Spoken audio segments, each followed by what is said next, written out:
was in the 8th Assembly, Seventh. 7th Assembly at the the House of Federal House of Representatives, and well, who better to talk to at this time as we approach the National Assembly elections on Saturday, the 25th of February. Let's get to this. First of all, I'd love to find out, how's it been for your party, especially at the presidential level, the campaigns and all? How has it been? The campaign has been looking so good, so far so good.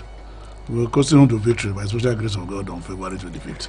Well, they say you may not be coasting on to victory. Those who oppose your party, especially the APC, say, look, the PDP is one of the biggest losers in this round of elections because they've been so divided against themselves. Your regular voting strongholds have been divided. Most of your voters will be going to the Labour Party and some others going to the NNPP. So how did you say you're coasting to victory? Let's take it one by one. Where are those strongholds that Labour Party will go to? The Labour Party will only divide Lagos for Tinubu, APC. For me, and that is what it is. Then in the southeast, one or two states they may lead, but PDP will take second in those states. Then in NNPP in Kano, we have three major parties. We have NNPP, we have PDP, and APC. And by the special grace of God, 24 hours is not too much for a lot of things to take place. So we are very sure that by Saturday, PDP will lead in Kano State. And are you saying, is there a possibility of any of these candidates stepping down for your candidate, the PDP? The talk is ongoing. Interesting. So by Saturday, we should be expecting one person to say, my followers should follow the PDP. By the special grace of God, we expect that to happen. All right, you heard it here. Honorable Tom Zachary just said, there's nothing that's impossible. 24 hours is a long time in politics. But then let's talk about the way that things have been for Nigerians. You're an economist. The Naira swap policy, the Naira redesign, has created many Nigerians with hardship. In the last few weeks, Nigerians have had to struggle. Some people have resorted to even violence that's led to the loss of lives of some Nigerians. What do you make of this policy? Your presidential candidate of your party initially was saying, look, this is good stuff, Nigerians should embrace it. And then 2 days ago, he turns around and says, this has brought hardship on Nigerians. Leaves us confused. Where does the man stand? Well, for me, as an economist, redesigning in Naira is not the bad thing after all. It's definitely not bad. I think the problem we have in this country and with this particular project is the implementation. What is wrong with changing the Naira? It's not the first time we have done that. I think where we have the problem is the implementation. No more, no less. So I'm sure my candidate saw it as a good policy. Is when he started seeing some hiccups in the implementation that he just complained. But so far, so good, I have no problem with it. It's the implementation. Let them fine-tune the way this money reaches the people. How do you think they should have done this initially? How do you think the CBN should have handled this redesign? Let's print more money and keep them in these commercial bank votes before you start the implementation. And that is not the one that has not been done. What they are releasing to them is just piecemeal, and that's why we are facing hardship all over. If all the banks have money in their ATMs, nobody will bother now. You go and take your money and go. But you come the ATM, there's no money. You are limited to 2,000. You are limited to 5,000. On the counter, 20,000. So that is why I say that the problem is implementation. The policy is good, wonderful, but is that implementation?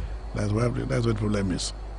And I think they are looking at it now by this issue of releasing 200 Naira into the system now. This is when you go to the bank, you see that it's easing out. At this, there are 200 Naira notes, which they give out 20,000 to people. Unlike the last week that was chaotic. This time around, you go to bank, see people withdrawing 20,000 and they go with it. At least they have something to pick up. That's why I hinge it on implementation. So implementation has been the problem. Yeah. But then people have been calling the president, the CBN governor, and blaming the CBN governor and all the PDP, the APC governors taking the matter to court. Also, yesterday, they filed a contempt suit against the Attorney General of the Federation and the CBN governor. What do you make of the infighting? They said there's no infighting in the party. There's no, they refer to those. Even yesterday, Governor El-Rufai referred to the CBN governor as a member of the PDP, and that he has been working for the PDP with all of this. Nobody listens to El-Rufai anymore. He's a renegade in the APC. He's a party divided against itself, and they will not stand. See all of the three of them that took the government, the federal government to court. These are renegades in the party. I don't want to say they are one of the bad legs in the APC, but the truth of the matter is that El-Rufai, he said he read law. That is what he said he read law. He's a lawyer. And they give an interim. I thought he was an architect. No, he read law too. He's an estate. And they gave interim injunction. Interim injunction do not last more than 7 days. So where is the contempt? This is not interlocutory injunction. So where is the contempt that is going to court? Well, they are before the court. Let them slug it out at that level.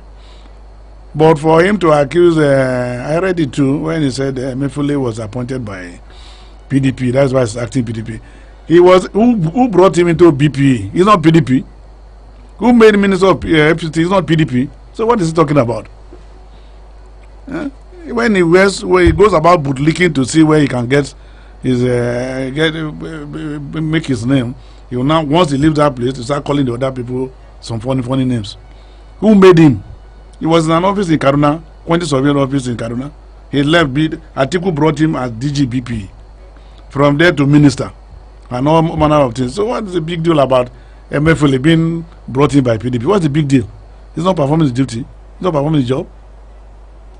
It's now because of Naira, the design now, that he has quickly discovered that Emefiele was a PDP appointee. He has been the PDP appointee all along. That he came to Kaduna to govern how many years, that will not change anything. So he should know, he should watch his tongues, I beg. He's not the only governor in Nigeria. With the way that things are looking at, especially for the National Assembly, we I love to talk about that. Take us back from 1999. Within that period, from 1999 to 2007, we had about 4 or 5, speakers of the House of Assembly, and in the last 7 years, we've had 3 from 2015 to 2023, and Femi Gbajabiamila being the Speaker of the House. Some people have said it seems like we've found a bit of stability in the National Assembly, unlike what we used to have before now, and that could be attributed to the fact that the National Assembly seems to be subservient to the executive arm of government. Before now, we had a situation where the likes of Gardiner Abba opposed the executive arm of government, and we saw what happened to him. He couldn't come back in 2003. People like that. Why don't we have such people in the National Assembly anymore who would rise up to say, look, this is not going to work? Even in the Senate, we saw several Senate presidents leave within a short period. Why don't we have people standing up to the executive arm of government and saying this is not going to work? This is not in the interest of the people. Well, you say from 1999. Initially, when we embraced democracy in 1999, I think we were all learning, and there was so much turbulence at the Senate level and the rest. But with time, we grew to come over it. I'll take it from 2007. You see, most of these issues, the process of emergence matters a lot in the way they run the House. Tambuwal was a quintessential leader in 2007. We were with him. Did you hear anything? Despite the fact the way he emerged, he was able to make friends and do his political mathematics with Jonathan and the team. They blended well up to the last period. David Mark have been there. Would you say they blended well to the last period? People say he betrayed Jonathan in 2015. He was one of those who threw Jonathan under the bus in the last few minutes. Start the issue here will not live. It's not betrayal. It's a matter of political self-interest. You know, politics is local. Yeah, Nacho. But the same situation played out at the primaries, the recent primaries. His people who refer to himself and Wike as best of friends, and last minute the same situation played out. Wike has his own issues, so I don't want to start discussing on this on the air here. You know, I'm very close to them, especially to Tambwa. So there's nothing I don't know that happened, and it's not for public consumption. What could have happened? What could have happened? Was it a situation of, we were never really friends? Or a situation of the enemy of my friend, or the friend of my enemy is my enemy, or my friend? I think we went overboard. Can we move forward? Okay. So we were talking about the leadership in the house. Then Dogara came in. It's the emergence with Bukola Saraki. They held the house. It was turbulent, but they still withered the storm. Baya came in through compromise of APC, and he has been playing to the gallery with the executives. Whatever they bring with Lawan, because they have said from the one that whatever executive bring, either it's good or bad, they must pass it. And that's what they have been doing. And that's why people refer to them as the weakest National Assembly in the history of Nigeria. That's their leadership. So the summary is that the process of their emergence matters a lot in the way they go about their duties. And that's exactly the issue. With the way that things are, do you see, let's even look at the fact that Senator Ahmed Lawan had an issue with the Supreme Court, finally has made him a candidate of the APC to return to the National Assembly or to the Senate. Do you see them returning as principal officers of the National Assembly? I have my doubts. I have my doubts. If they return, they will come as members of the National Assembly, but not principal. Femi is from Lagos. Tinubu is from Lagos. And from the look of things and the way the election is going, the APC may not come as majority into the House. And once they don't come as majority, where would they be? They can't be. Speaking of majority into the House, people are saying that the Labour Party would have an advantage, in this election, because when people go to vote, if they, for instance, want to vote their presidential candidates, at the end of the day, they may end up just thumbprinting Labour for all positions. What kind of division, what kind of confusion do you think that would cause for the National Assembly? Where is Labour in Nigeria? Labour Party is everywhere. Yeah, that's sure. Labour. You saw the statistics that came out from INEC just this week. Yeah, that's polling agents. Yes. You saw the position of Labour. They are not everywhere in this country. How many assemblies do they have? How many reps candidates do they have? How many senatorial candidates do they have in this country?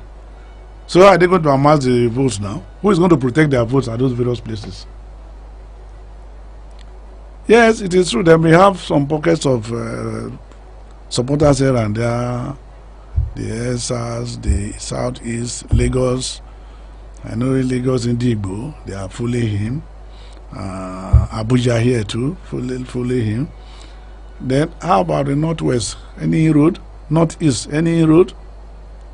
Do they in the North Central? The vice presidential candidate is from the Northwest, and he has said he has done a lot of fantastic work on the ground. It's from Zaria, so you can get Zaria vote. I'm even afraid if you get that, the whole vote of Kaduna, in Zaria there. But I think in Kaduna, it may have some bite in Southern Kaduna. That's a Christian-dominated zone. But not that you expect Labour to emerge as a majority in the House or in the Senate. I think that is a daydream. Let's do a bit of analysis of this. I like that you have already started that analysis, looking at the 6 geopolitical zones. Yep. Right, and the spread that's required to win the election. It's not just majority vote. We're also looking at 25% at least from 24 states. Yeah. If the Labour Party has the Southeast and South-South on lock, these are 2 geopolitical zones where it seems like they made serious inroads, considering the South. Yes, there's a lot of. My friend, we've seen the rallies in the South, and it turned out that there was massive followership with pockets of people. Would you call that pockets of people at the stadium? And the one in Port Harcourt. Would you call that in the Port Harcourt? Your candidate could not even have a rally in Port Harcourt. We don't want bloodshed. Is that the matter now? That is the matter now, because we have a lot of men always ready to shed blood. Look at the way he has been attacking APC rallies now. You go and burn their canopies, burn this, burn that, and we have gone beyond that level. Governor Wike says he has nothing to do with that. Yeah, what's the thing? He was the one who even said he pursued Sekibo, and that God did so well that he couldn't meet him on the field there, even if we have killed him. He said it. It was live. I watched it. Well, how can the city governor say that? I didn't see that. I watched it. Let's look at that. Sekibo to go and maim and kill him, and after that, he sent his policemen to shoot and shot the vehicle. It was live. Everybody saw it on television. But he says he had nothing to do with that. He would never have anything to do with anybody attacking anybody. He was the governor. Some of us are older than him. We'll take his word for it. No, some of us do not take it too. Is there any evidence to say that he was the vehicle of Sekibo? The vehicle that was on television. Anybody could have done that. Anybody could have taken that. We've seen the violence in the South. We are all politicians now, so you should not say all these things. Let's look at that spread. Let's look at that spread. Yes. So, say the Southeast. The Northwest, the governor of Kaduna State is the deputy vice presidential candidate, or rather the vice presidential candidate of Labour Party is there. Yes. Right? In the Northeast, just yesterday, T.Y.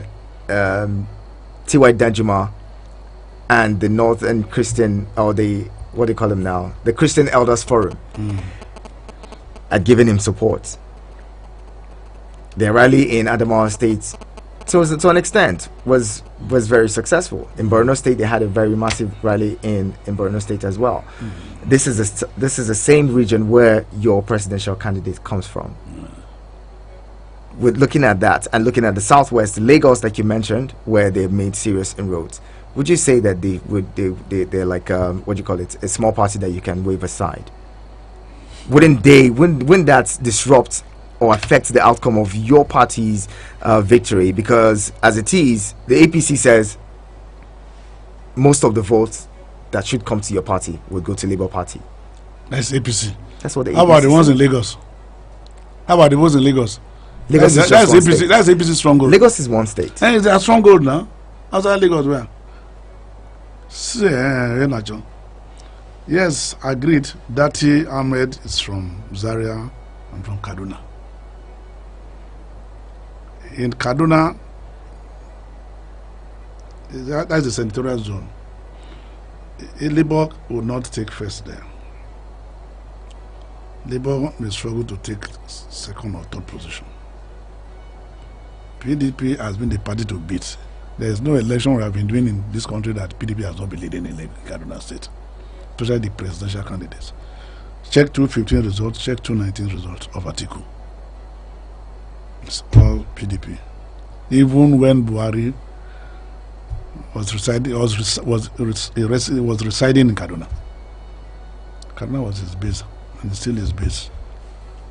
So we know too well, and we have a formidable candidate, the gubernatorial candidate, who has moved all the nooks and crannies of the town, of the city of Kaduna State. And we are sure the report we are getting from there is good enough for us. I don't see Labour Party in Sokoto, I don't see KB, Zamfara, and Kano. These are Northwest states. So you are engaging only on Kaduna. In Northeast, Yes, the Christian community in. Do you think that the PDP can get bulk votes in Kano, Katsina? Of course, yes. Sokoto? Of course, yes. They don't deal. Don't understand. The APC controls Katsina and. Have you not seen their rally? They have rejected them now. They are nowhere now. This is where they have no money to eat food. Except maybe you don't even hear outside to see the kind of campaign that is going on in those zones. Masari, the governor of Katsina, knows that he's in trouble in the next election. This is Katsina, the home of the president, where a senator representing him, rep representing him, assembly representing have decamped to APC. Dito Masari area. So what are we talking about? What are we talking about? I'm sure this information I don't know to you, but we know. They come to the PDP. Is that what you mean? Yes. So we're talking about Northeast. Yes, T.Y. Danjuma is from Taraba. I'm aware that the present gubernatorial candidate of PDP in Taraba was endorsed by him, and Taraba will go PDP. Pure and simple. When he has endorsed the Labour Party candidates, he has endorsed the Labour Party candidate because he's a Christian, but that would not change. Even Taraba, they are Christians. Do you think that would not influence the outcome of the elections? Not at all. Not at all. People say the northern Christians. The northern Christians feel spited in the fact that I listened to Ahmed Dati Baba Ahmed yesterday, and he was saying the northern Christians feels slighted by the APC ticket. That's Muslim ticket. One. Yes. And they also feel left aside when the equation comes where they say power should have rotated, looking at the political history of Nigeria, where if it goes to the north, it goes to the south. They also are not happy that it will be coming back to the north, and at this time it's not just coming back to the north, again it's going to a Muslim northerner, a Muslim Fulani man. Because it's from Northeast. Northeast have not tested the presidency since the beginning of democracy. Since Tafawa Balewa, I've not ever produced any president. Just like Southeast. So the two areas we should be looking at is Northeast and Southeast. And luckily Peter is from there. But it doesn't have enough structure to gather all these votes. We're still talking, we're analyzing. So the Christians you are mentioning in these areas, a lot of them are in PDP. And you know what party is? A lot of people don't leave their party because of religion to go and do Peter. I'm a Christian. And I'm a PDP member. So why that will not be to go and do Peter Obi because it's a Christian. That is the situation. So how then do you expect all the northerners? If Peter Obi will not take me to heaven now, is it Peter Obi I'm worshiping? Not at all. I'm not worshiping Peter Obi. So Labour Party is not the one that will take us to where we are going. So how then do you agree that the APC will lose votes on account of the Muslim ticket? Oh, that is it. You are coming to a different dimension. You are talking of a different dimension. It's almost the same. We're just on Peter Obi. We are now talking of Muslim ticket. You know, it's a very dangerous. It's a time bomb. Nigeria has gone beyond MK Abiola time. A lot of this have happened since 1993 to now that we don't talk with those kind of a thing. Of a Muslim ticket in this country. You don't. A lot of we are in the jet age, the computer age. Even a little boy of 10, your son now, he knows when he picks your phone now, where he goes, you'll be shocked. So whoever advised them on the Muslim ticket has done the greatest disservice to the party, and that is what's going to haunt them. And they're going to haunt them till 25th of March or February on Saturday. So that is a different thing, darling. But we're just looking at P2B and this followership. Yes, not that. Let me tell you, not that you don't get votes. So in those Christian-dominated, not central, not east, or not that, some Christians are sympathetic, are working hard for him. But those figures may not make up the figure to make him win. But most of the polls that have come out have put him in the lead. I saw one that snapped with one of his friends who came out with a poll. So your friend was in UK or where, and he was doing this poll, teleguiding the P2B to win in his polls. Is that the kind of poll we believe in? We will believe in our poll on Saturday, February 25th. We will know who is who.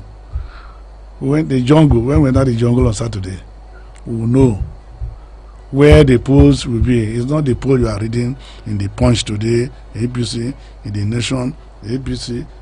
That's Lagos Advice of the Press. Then you go to the one sponsored by P2B from his friends. Because I saw a picture also. A friend that came out of that poll with himself, P2B, and the third guy. And they said that is the person that came out of the poll. And he has not denied it since.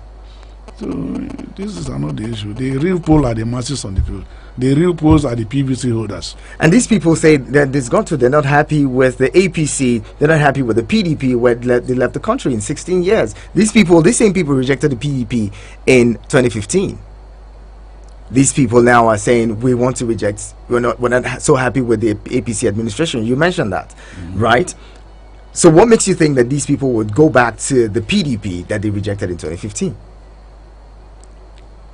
APC took the country from the highest of this country economy to the pit, and they have made life most uncomfortable for Nigerians. Not even this Naira redesign. No. There are a lot of policies with the APC that have made life so unbearable, and they are looking for an alternative. During the period of PDP, when you go to the market, they will tell you there was money, there was everything. They were buying, they were eating 3 square meals. But since the beginning of it, the APC came, they started with traders' money to their preferred candidates or their preferred supporters, 10 naira. What can 10,000 naira do for somebody in a month? From there, they went to NP. All these these are palliatives they thought they could use to reduce poverty, but it has not. Instead, the poverty is growing deeper. And so people are saying, look, during the time of PDP, we were this position. Let us go back to this party and see again. Reverend, we'll take a quick break now and the conversation will continue. Keep it with us. Eagles 102.3 Abuja.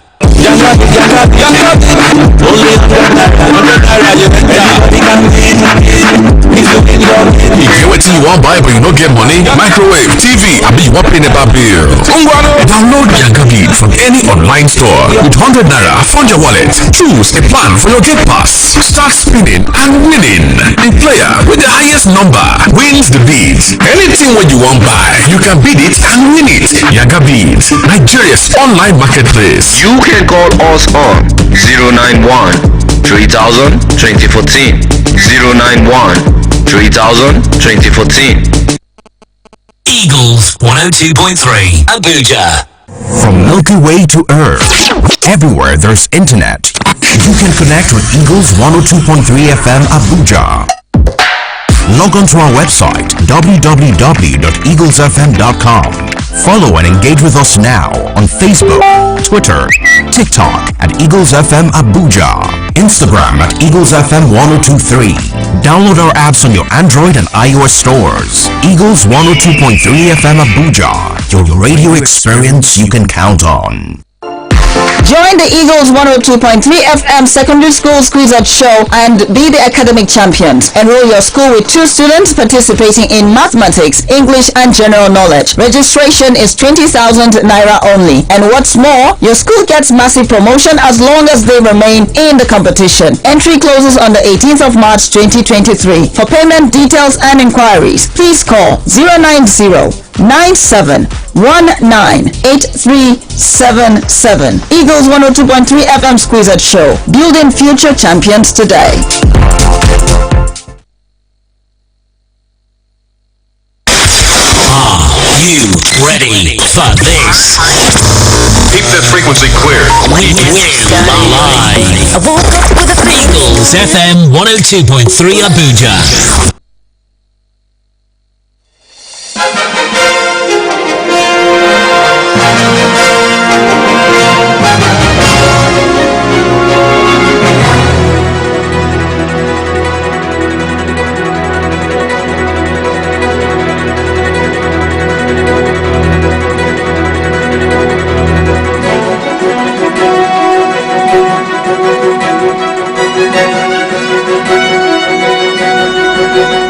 And the conversation continues. You want to be a part of this conversation? Interesting conversation. We're talking about analyzing the polity, with who would swing the most votes, and who would get the spread in the 24 states that's required to win the presidency. We also be looking at the National Assembly and the fortunes, or what it would be for some of those who are contesting to return or to get in as new members of the National Assembly. My guest this morning is Honorable Tom Zachary, PhD, economics. He's joining us this morning to understand the situation. He's a member of the People's Democratic Party and a former member of the Federal House of Representatives. You can be a part of the conversation.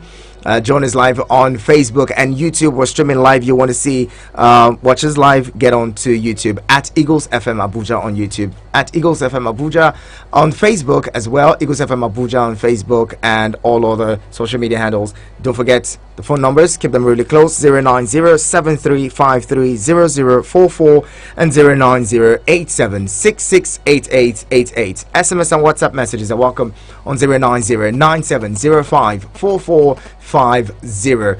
The political parties and the supporters are warming up to get to the polls. Nigerians are warming up, most excited to go to the polls, to cast their votes for their preferred candidates. In the next 73 hours, yes, about 3 days, we go to the polls. Now, Honorable Zachary, before we took that polls, you were talking about getting that spread for your party and how your party intends to win the 2023 election. You were talking about we were doing the analysis between Labour Party and the PDP and how would you think it would go. Yep, we did.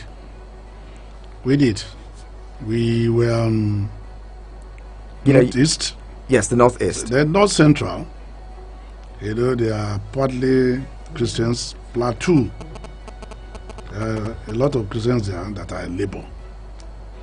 So the struggle in Plateau is between PDP and Labour Party. It's not even about Lalong APC. That's what I got from there. Southeast, we're going to give it to P2P, but PDP will take second in Southeast. We are getting a mandatory 25% from Southeast, no doubt about that. What makes you so confident? The APC is also there. The APC controls about 2 states in the Southeast. Does Igbo man believe in APC? Well, they won elections in 2015 and won. Which election? They got 25% in most parts of. In fact, even in Abia State, they got the 25% in the Southeast states. Wow, Ojikalu? Yes, in Abia State they got 25%. For APC. For APC. Yes, I'm not conversant with that, but I do know that APC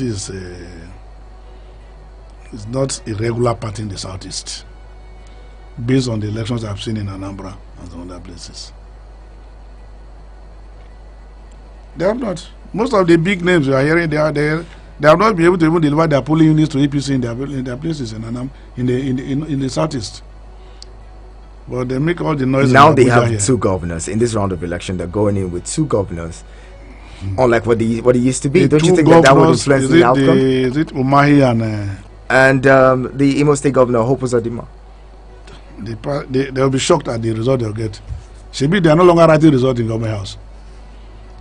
It's the issue of beavers now. That is the most powerful tool now. So that is, you see what will happen in Southeast. The beavers will teach them lesson now. Because I do know that as far as the Southeast are concerned, APC is not on their record as a party. They believe in PDP and Labour Party. Interesting. APC is alien to them. You will see it.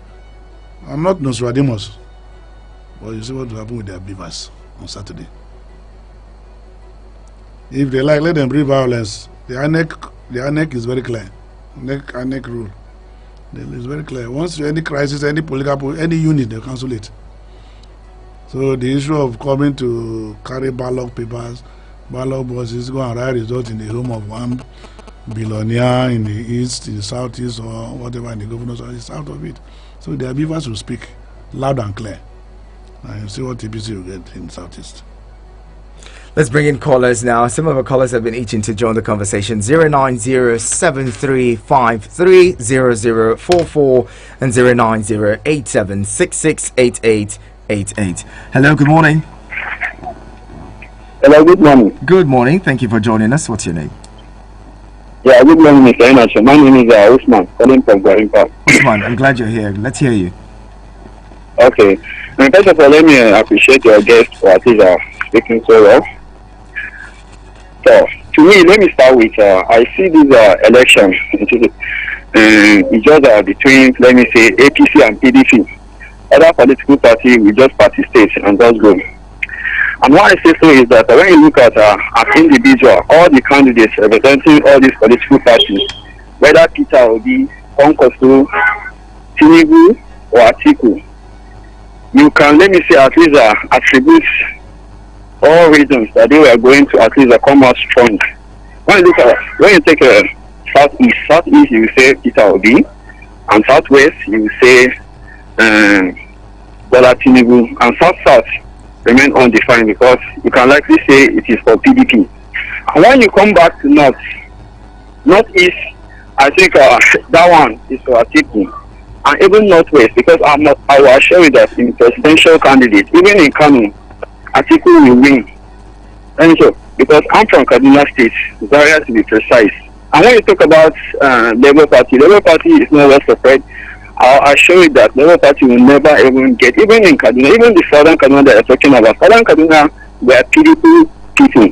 And when you look at the governorship candidates in Kaduna State, they have at least pick their own to be, because that is their own outreach, that they are now at least participating in political activities in Kaduna State. And the Kaduna State Governor, Ashiru Kudan, go ahead, yes. Yes, Ashiru Kudan came from Zone 1. And Zone 1, when you were able to get Zone 1 and Zone 2 in Kaduna State, then you have win at least a governorship election, because Zone 1, which is his own hometown, Kudan did there, Zaria did there, and other Sabangari and other local governments that have more populated candidates. And all when you go there now, it's all about PDP, because they have assured they have. It is all about PDP. But the governor boasted says this the same Ashiru contested the 2019 election and lost. Yes, because let me tell you one thing. There is one politics in Kaduna State. When you are able to at least maneuver one thing or the other, especially when you try to at least exploit or use religion in one way or the other. But this time around, that one will not work. And what I say so is that even that is why this RFI is keep on dropping and down, touching all of whatever he wants to talk. Definitely he knows that they are going to fail woefully in Kaduna State. Because when you look at all the candidates, right from, let me say, State House of Assembly to even National Assembly, all the PDP candidates were people that were well known, and people at least have acceptance from all the people in Kaduna State. That is why I say that. I'm good. Yeah, that is why even just wrap it up quickly. So to wrap it up, when you look all these candidates, it's only Atiku that have a national, let me say, separate among all of them, because all other ones you can just attribute it to certain region, and that is just because when you look at the history of election in Nigeria, because when it comes to the north in general, you were going to wrap it up. Not in general. They have one thing. You have to tell them what are you going to them when you come into office. Right. That is why they bought Obasanjo, they bought Goodluck Jonathan, but as well as Tinubu doesn't have anything for them. That is in general. Thank you. I'm going to have to let you go so we can have other callers. Appreciate you calling in. Hello, good morning. Hello, good morning. Good morning. Yes, Friday, calling from Cuba. Friday, good to have you. Happy New Year. God bless you and your girls. God bless you too. So I love your girls so much. You see, I believe that this election is going to be great, but what I see that you're not going to the way things be, no one allow the muscle to come out. But for the PDP, the person that come out and to your station, he tries to generalize the things very well, because he say, "Will be my brother." The dialogue will be very well, and I should be a president. But I can because as I said I said this before. I said, what is going to be a problem to get the people, the agent complete to cover all the polling booths in this country? How can this one have 10,000 agents and you have 12,000 agents? How can you win election? You're not going to defend your vote there. This is the problem. Well, the Labour Party says their supporters will defend their votes. Those who come out to vote, those who come out to vote will defend their votes. Okay, the supporters go for the polling booth to they're going to finance the Beavers will do most of the work. That's what they say. The Beavers will do most of that work. They don't have to follow to the collation centers. This is not only why yours says the one else is this. And I don't want to go back to they have to begin to hear story the later. I go back to my former wife because I don't want to hear very new part of come and now say tomorrow will say PDP are destroying Nigeria, everything is destroying Nigeria. So give us time. I don't want to hear that. And the policy that kept all the parties, PDP, APC, all the people. Now the thing that PDP have policy. They from the state, you know how the people is doing well. Like APC said and the PDP said, if you check Akwa Ibom, Rivers, Bayelsa and Delta State, all the people PDP said are doing well. Now when you check the other party, they are doing nothing. Can you say Delta people are doing well? Remember, there's let's not even go there. Look at myself. And myself is Kogi State. Anybody wherever there wasn't any party would whoever come out from PDP and then after the rest they do it again. And the people right, said the same myself said the Friday. Thank you very much. My mother said I was doing well. Thank you. So let me go back to my former wife. Okay, thank you very much, Friday. I'll have to let you go. I'm sorry. Now, Honorable Tom, you've heard some of the callers taking sides with the PDP and saying, the PDP may do well, but then others also you cannot. They say you can't wave the APC, the Labour Party aside because they have a new demography of voters. There's a new demography of voters, those who have never voted before, the new voters, youth, and then those who before now would also just sit back at home on election day to watch movies or play football because they are the working class or the middle class people. These people are taking it upon themselves to say we're going out to vote, and most of them are Labour Party supporters. Would you now say that they can't win elections on account of this? They will not win, but they will come close. What gives you so much confidence? I know what I'm talking. I've been in this game for long now. I've been in this game now. He will not win. P2B winning will be the greatest miracle of the century. But he will give up a good fight. No doubt about that. All right, let's bring it another He's our brother now, he's on a PDP now. Hello, good morning. Good morning. Thank you for joining us. What's your name, please? Good morning to your guest. Good morning. Yeah, I'm James. James, good to have you. Let's hear you, please. I think the man that is here is talking as an individual. Everybody is talking as individual. Nobody is representing Nigeria. So you can come out and say, and you can even say Obi will not get one vote. But let's go to that day. That's on Saturday. So we shall see. That's who is going to, where people is going to move to. Thank you. Thank you very much. More calls 09073530044. Hello, good morning. Good morning. Good morning, Paul. Good to have you. Morning, Honorable. Thank you, sir. My please, Honorable, I know you are old in the game, and you are giving us your own advice based on your experience in the game. But this time around, I think your analysis might change after Saturday. Okay. Because you see, what has always happened in Kaduna, like what the last caller said, religion has played a good part. But this time around, what is going to happen in Kaduna will shock all of you, both the PDP and the APC. Okay. Some of us who are from Kaduna State, we know what we have endured. If you are talking of the PDP, yes, we have always voted PDP from the southern zone. And at the end of the day, we have always been the people that are receiving end. So we want to show, especially the El-Rufai that is running his mouth, because he feels that he stood Paul, for remember election. to keep your comments very civil, please. Paul, your comments should be very civil, please. Please. Sorry, I withdraw that. But you see, we are just talking of politics now. In politics, they say anything. It's just that your station We are in a station we don't need to say this. But at the end of the day, the politicians say words outside there. But let me just narrow my conversation to what we are supposed to hear. Looking at the analysis that you have raised now in the studio, everybody has said a lot of things. And even the article, the problem we have with the PDP is that the article who has been in Kaduna, who stayed in Kaduna, has never come out to even, just say a word. In respect of what has been happening, even in the southern Kaduna that has voted for him all this while, that has voted for PDP all this while. So those are our own grievances. And nothing, the APC know that don't even go close because we have always voted PDP. But it will change this time around. Your analysis, nobody knew there was Chibok in Borno.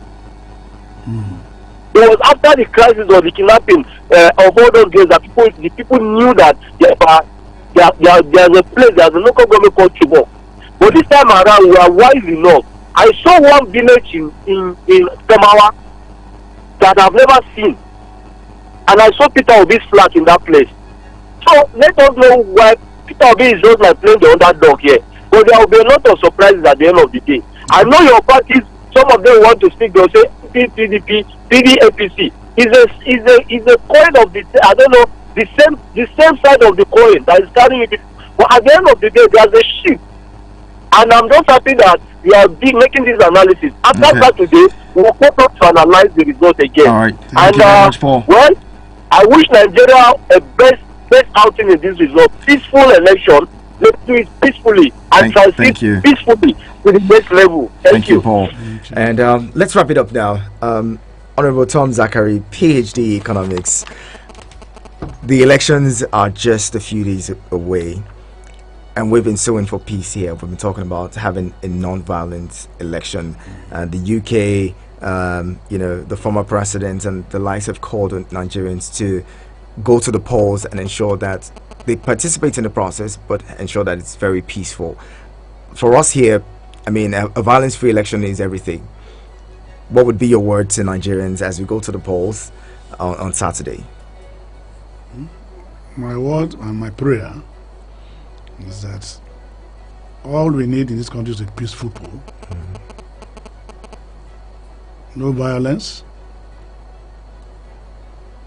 and we'll come out with a good result. Do you also think that your candidates would accept the outcome of the elections if it doesn't go your way? Well, definitely, we are politicians. What do we do? We'll accept it. But we know that it will go our way. So no wahala, we are not going to bother. Good way to... We have done enough work. We're the only candidate that have crisscrossed every nook and crannies of this country. The APC would say the same. The Labour Party would say the same. The Labour Party had APC that have even refused to attend even common. The Labour Party had common rallies, common interview. Just come and face the press, face the be dodging. You say, what has he done? I had a concern with that. The fact that we didn't have a presidential debate this year is he has dodged all the debates up to this moment, except the one that is arranged by Fashola and Go. That is all. As we go, it all now. Yeah, on Saturday they say every Nigerian has just one vote. You have just one vote. Yes. At the end of the day, all of the work we've done is an analysis based on what we perceive. I'd love to say thank you so much, Honorable Tom Zachary, and I wish you good luck at the polls. And I hope that it goes your way. By the special grace of God, I would also wish everybody dust off your PVC from wherever you have carried them. Go to your poll, vote. Ensure that your beavers, before you vote, before they start the voting, ensure that the beavers reach 000. From that point, you can now start accreditation. Voting. Anything outside that, don't accept that you're polling it. And again, I'd love to remind you, Nigerians, as you go out, those of you who are still trying to get your polling units, this is what you need to do. Send your the name of your state. So if, for instance, if you're in the FCT, you can just send FCT and then your last name as well as the last 6 digits of your voter identification number to 090-6283-0860 or 090-6283-0861. and your polling units will be sent to you. Go out and participate in the process. Don't let no one deceive you, okay? Don't allow anyone deceive you. Your vote will count in 2023. INEC says they're fully prepared for you. They're waiting for you on Saturday to come out and participate in the process. Ladies and gentlemen, it would be a good place to end the conversation. To all of you who called in and those of you who tried to call in but we couldn't take your calls, I'm really sorry. We'll do this again tomorrow at the top of the hour 9. My name is Ihia Nacho Prince. Again, Honorable Tom Zachary, PhD, thank you so much for